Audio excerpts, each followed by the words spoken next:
కొత్తపట్నం మండలం వైఎస్ఆర్ కాంగ్రెస్ పార్టీ నాయకులకు కప్పం కట్టించుకునే అలవాటు ఉందని కొత్తపట్నం మండలం తెలుగుదేశం పార్టీ నాయకులు గాలెం సుబ్బారావు, రామచంద్రగౌడ్, బలగారి వెంకటేశ్వర్లు అన్నారు.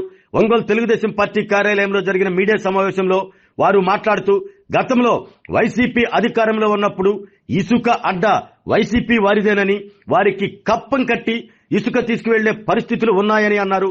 వైఎస్ఆర్ కాంగ్రెస్ పార్టీ ఎంపీపీ లంకపోతు అంజిరెడ్డి మొదట తెలుగుదేశం పార్టీలో సర్పంచ్ గా గెలిచిన వ్యక్తేనని, ఆ తర్వాత ఆయన స్వార్థ రాజకీయాల కోసం పార్టీలు మారుతూ కాంగ్రెస్ పార్టీలో చేరి ఆ తర్వాత వైఎస్ఆర్సీపీ పార్టీలో చేరారని, ఇప్పుడు మరలా లంకపోతు ఏ పార్టీకి మారుతారో ఆయనకే తెలియదు అన్నారు.